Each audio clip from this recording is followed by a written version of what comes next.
दोस्तों काफ़ी ज़्यादा इम्पॉर्टेंट वीडियो होने वाली है, प्लीज़ वीडियो को पूरा देखना।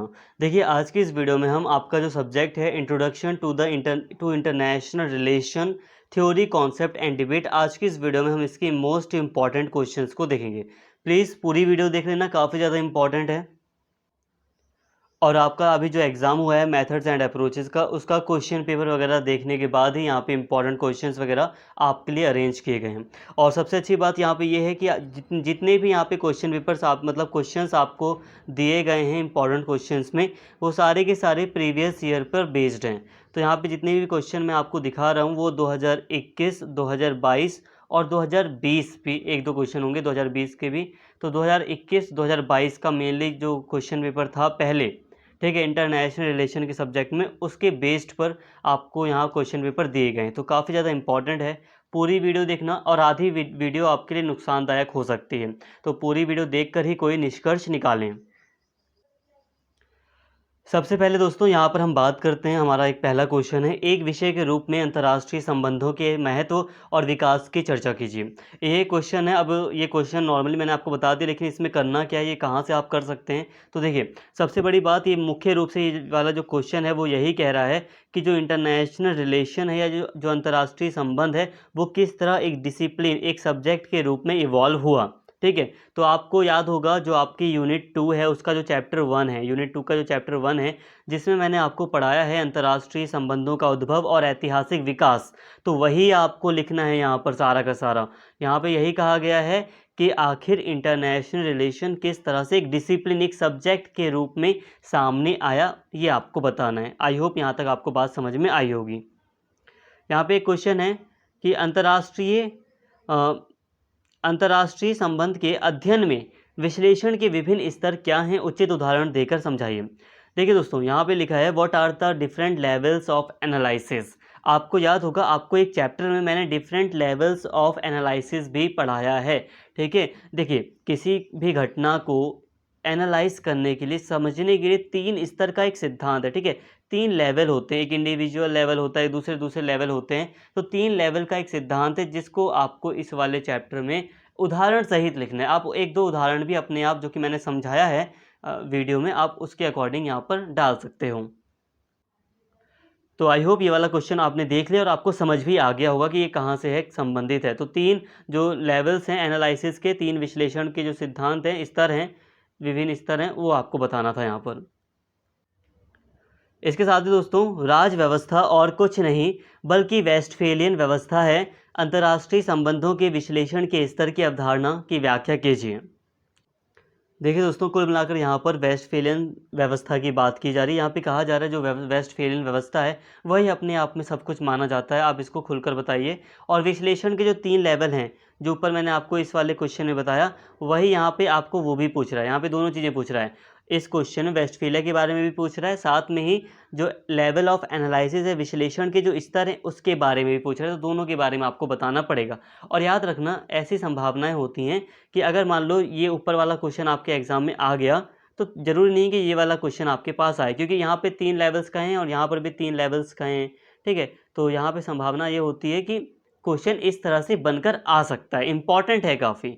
ठीक है, अब इसी में हम सिमिलर कुछ क्वेश्चन देख रहे हैं कि आखिर वेस्टफेलिया से किस तरह के क्वेश्चन एग्जाम में पूछे जाते हैं। कई सारे क्वेश्चन हैं। तो यहाँ पे देखिए, अभी मैंने आपको वेस्टफेलिया का एक क्वेश्चन दिखाया। क्या था क्वेश्चन में, आपने देखा था कि जो वेस्टफेलियन व्यवस्था है वो राज्य व्यवस्था है, कुछ नहीं। देखिए जो राज्य व्यवस्था है, जो मतलब आज हम देख रहे हैं जो स्टेट सिस्टम है, वो कुछ नहीं, वो वेस्टफेलिया व्यवस्था है। इसका मतलब यह है कि आज जो स्टेट सिस्टम है वो पूरी तरह वेस्टफेलिया की ट्रीटी या वेस्टफेलिया की व्यवस्था पर टिका हुआ है। यहाँ पर ये बातें आपको एक्सप्लेन करनी थी।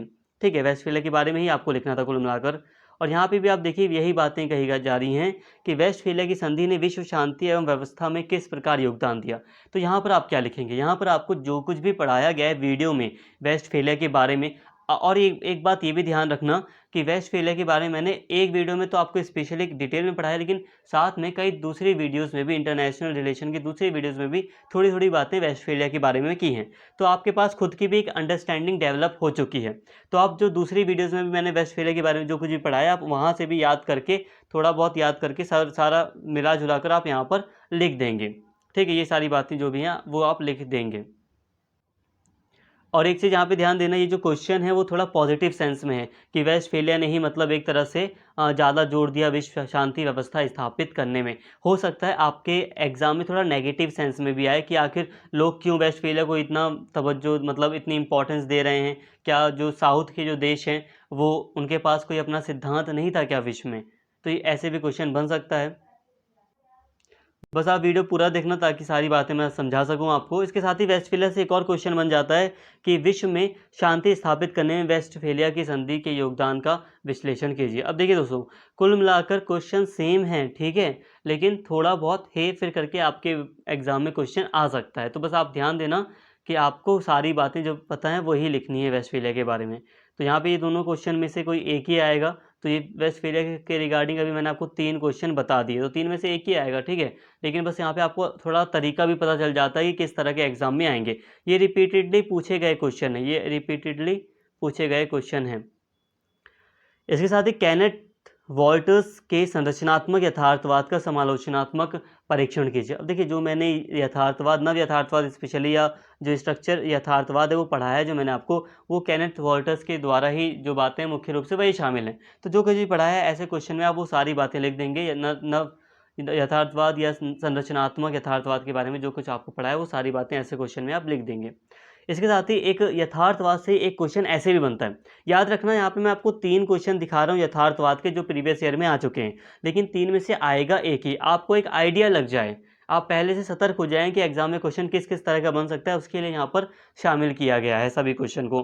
तो देखिए, ये भी इस तरह से भी यथार्थवाद पर क्वेश्चन आ सकता है, लेकिन अगर ऐसे ही नहीं आया तो हो सकता है सिंपल क्वेश्चन आ जाए कि यथार्थवाद के सिद्धांत को एक्सप्लेन कीजिए। सिंपल सा आ जाए, लेकिन बहुत कम ही होता है कि सिंपल क्वेश्चन बने।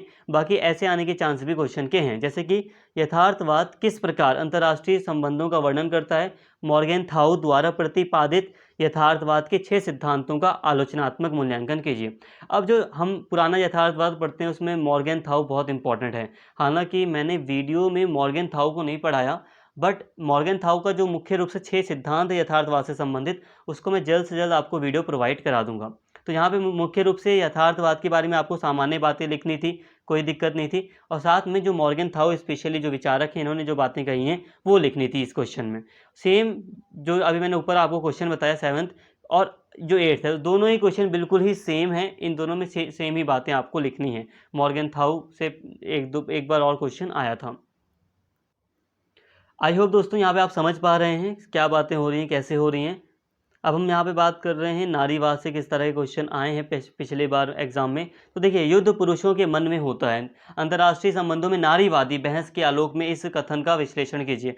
मतलब कुल मिलाकर नारीवादी किस तरह से अंतर्राष्ट्रीय संबंधों को देखते हैं, ये सारी बातें आप ऐसे क्वेश्चन में लिख देना, ठीक है, यही आपका सही होगा।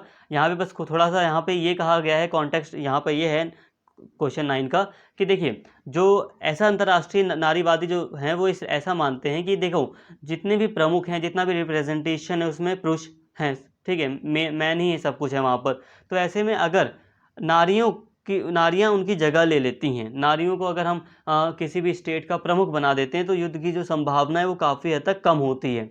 ऐसा भी कई सारे विचारक कहते हैं कि अगर आप सभी देश के प्राइम मिनिस्टर, प्रेसिडेंट या जो युद्ध मंत्री हैं, जो विदेश मंत्री हैं, उनको आप अगर महिलाओं को बना दो आप, ठीक है, मंत्री जो है महिलाओं को बना दो, तो युद्ध की संभावना बहुत कम हो जाएगी, क्योंकि महिलाओं में पीस की या शांति की भावना अधिक पाई जाती है। ऐसा कई सारे विचारकों का मानना है। तो उसी कॉन्टेक्स्ट में आपको नारीवाद के ऊपर जो भी पढ़ाया गया है आप वो सारा ऐड कर दो, कोई दिक्कत नहीं होगी। इसके साथ ही दोस्तों यहाँ पर देखिए, क्रिटिकल, यहाँ पे अंतर्राष्ट्रीय संबंधों के अध्ययन में उदारवाद की मूल मान्यताओं का आलोचनात्मक विश्लेषण कीजिए। कुल मिलाकर उदारवाद के बारे में इंटरनेशनल रिलेशन के चैप्टर में जो कुछ भी आपने पढ़ा है वो सारा ऐसे क्वेश्चन में आप लिखने का प्रयास करें। आलोचनात्मक कह लो, समालोचनात्मक कह लो, दोनों का मतलब होता है सारी बातें सही गलत जो भी बातें आपको पढ़ाई गई हैं वो सारी आप लिखिए। इसके साथ ही अभी और भी बातें करूंगा मैं, और भी क्वेश्चन है एक, लेकिन पहले यहाँ पे 11वां क्वेश्चन देख लूँ, और भी क्वेश्चन दूसरे भी हैं, वेट करना अभी।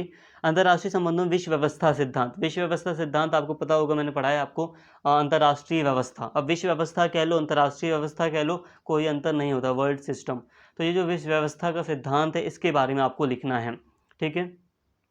इसके साथ ही दोस्तों आगे बढ़ने से पहले एक और क्वेश्चन है अभी इंपॉर्टेंट। अब आगे बढ़ने से पहले कुछ बातें यहाँ पे ध्यान दें।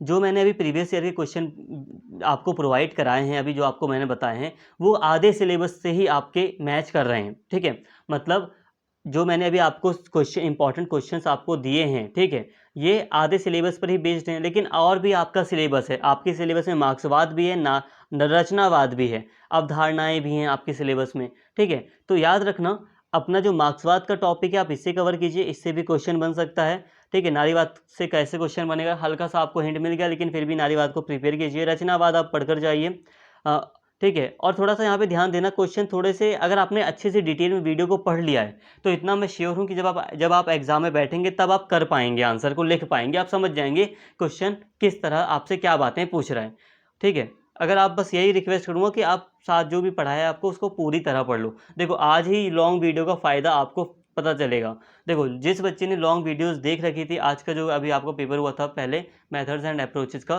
तो उसमें उस बच्चे को ज़्यादा फ़ायदा होगा जो पूरी वीडियो देख रहा था, या जो लॉन्ग वीडियोस फॉलो करते हैं बच्चे। तो लॉन्ग वीडियोस का हमें लगता है कि यार बोरिंग होती है, लेकिन लॉन्ग वीडियो नहीं होंगी तो पूरा सिलेबस कैसे कवर किया जाएगा। तो इसीलिए लॉन्ग वीडियो मुझे भी बनानी पड़ती है ताकि आपको पूरा सिलेबस कवर हो। और यही कहूँगा, आप बस अपना पूरा मतलब ये टॉपिक को आप वीडियो देख लो, पूरा कवर हो जाएगा। इसके साथ ही अब इस बार क्या है, आपके आपके पेपर में कुछ कॉन्सेप्ट हैं, ठीक है। तो कॉन्सेप्ट भी आएंगे, जैसे कि शक्ति का कॉन्सेप्ट, संप्रभुता का। हो सकता है इनसे एक बड़ा क्वेश्चन बन जाए, एक, ठीक है, एक बड़ा क्वेश्चन आ जाए। बड़ा मतलब एक लाइन वाला, जो मतलब शॉर्ट नोट ना हो। तो एक क्वेश्चन इनसे बन सकता है कि शक्ति की अवधारणा को स्पष्ट कीजिए अंतर्राष्ट्रीय संबंध के कॉन्टेक्स्ट में। ऐसे क्वेश्चन बन सकता है। साम्राज्य बताइए। अंतर्राष्ट्रीय आदेश, अंतर्राष्ट्रीय आदेश कुछ भी नहीं है, ये अंतर्राष्ट्रीय व्यवस्था है, ठीक है। आपका मिस प्रिंट हुआ था, तो अंतर्राष्ट्रीय व्यवस्था है यहाँ पर, ऑर्डर, ठीक है, इंटरनेशनल ऑर्डर या सिस्टम कह लो। तो ये चीज़ें हैं। इसके साथ ही वैश्विक अंतर्राष्ट्रीय संबंध से भी आपका एक क्वेश्चन बनेगा, उम्मीद है बनेगा। बाकी हाँ, आप पढ़कर जाइए। और यहाँ पर एक चीज़ है, संबंध परक मोड। संबंध परक मोड को मैं अच्छे से समझा नहीं पाया था, और इसीलिए कहूँगा हो सके तो इसको आप इग्नोर ही कीजिए। अगर इससे कोई क्वेश्चन आए तो इसको अटैम्प्ट ना करने का प्रयास करें, बल्कि दूसरे जो क्वेश्चन हैं जो आपको अच्छे से आ रहे हैं आप उसको अटैम्प्ट कीजिए। आई होप आप मेरी बात समझ पा रहे हैं।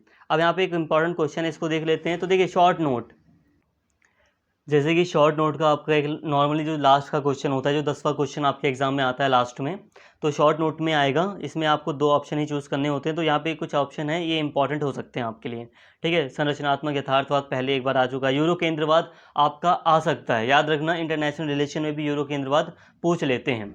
सभी जो सब्जेक्ट हैं वो थोड़ा बहुत कनेक्टेड हैं। तो यूरो केंद्रवाद के बारे में जो कुछ भी आपको पढ़ाया गया है वो आप बातें लिखना। इंटरनेशनल रिलेशन में मैंने आपको ज़्यादा पढ़ाया है यूरो केंद्रवाद के बारे में, ठीक है। तृतीय विश्व भी कभी कभी पूछ लेता है, जो थर्ड वर्ल्ड कंट्री है उसके बारे में भी। बाकी शक्ति का कॉन्सेप्ट इंपॉर्टेंट है, साम्राज्य वगैरह का टॉपिक भी, इसमें संप्रभुता का टॉपिक भी ऐड किया जा सकता है। यहाँ पे एक बात ध्यान देना, जैसे कि अगर आपको नहीं पता कि इनमें हमें कितने पेज का आंसर लिखना है, तो देखिए दोस्तों, जो एक बड़ा नॉर्मली क्वेश्चन होता है उसमें अगर आप 5 पेज का लिख रहे हो, 6 पेज का अगर आंसर आप लिखते हो तो आप उसका आधा लिखिए। जैसे कि मान लो 5 पेज का लिखते हो तो आप 2.5 पेज लिख लो, ठीक है। आप 2.5 पेज लिख लो, 3 पेज लिख लो, एक पॉइंट, ठीक है। मान लो इसको हमने 3 पेज में कर लिया, इसको 3 पेज में कर लिया, बहुत है, ठीक है। 2.5 पेज भी कर सकते हो अगर आपके पास टाइम कम है। और अगर आपको 5 क्वेश्चन, नॉर्मली मैंने आपको बता रखा है 5 क्वेश्चन करने हैं आपको, तो अगर आप यहाँ पे 2.5 पेज भी लिखोगे तो ठीक है, कोई दिक्कत नहीं है। बस अपना टाइम एक बार देख लेना, टाइम बचा रहेगा तो थोड़ा डिटेल में भी कर सकते हो, कोई दिक्कत नहीं होगी। तो दोस्तों, आज की इस वीडियो से हमने क्या सीखा? हमने ये सीखा कि किस तरह के इंपॉर्टेंट क्वेश्चंस आपके एग्जाम में आ सकते हैं। सबसे बड़ी बात थी, हमने एक अंडरलाइन मतलब एक आउटलाइन, एक स्ट्रक्चर हमें मिल गया कि किस तरह के आपके एग्जाम में क्वेश्चन बनेंगे, ठीक है। तो यहाँ पे आपने ये बात समझ ली। साथ में मैंने आपको ना जो क्वेश्चन दिखाया, जैसे कि मान लो ये वाला क्वेश्चन वेस्टफेलिया से संबंधित था, ठीक है। नहीं, वेस्टफेलिया से, हाँ, ये वाला क्वेश्चन भी वेस्टफेलिया से संबंधित है, और आपका ये वाला क्वेश्चन भी वेस्टफेलिया से संबंधित है, ये वाला भी क्वेश्चन। तो तीनों नहीं आएंगे एग्जाम में, आएगा एक ही। बस मैं आपको तरीका बता रहा था कि किस तरह का आएगा एग्जाम में क्वेश्चन। तो आई होप यहाँ तक आप बात समझ गए हो। पूरी बातें लगभग इंपॉर्टेंट क्वेश्चंस के बारे में हो गई हैं। सिलेबस आपका इंपॉर्टेंट है, आप सिलेबस को कवर करने का प्रयास करें। जो मैंने अभी आपको बताया है कि जो कॉन्सेप्ट वगैरह का जो यूनिट है आपकी, उसको अच्छे से करके जाएं, इंपॉर्टेंट है, आपके एग्जाम में क्वेश्चन पूछे जाएंगे। आई होप सारी बातें आपको क्लियर हो गई होंगी। उम्मीद करता हूँ वीडियो आपको पसंद आई होगी। प्लीज़ वीडियो को लाइक करें, शेयर करें और कमेंट करके अपना फीडबैक जरूर दें। Thank you.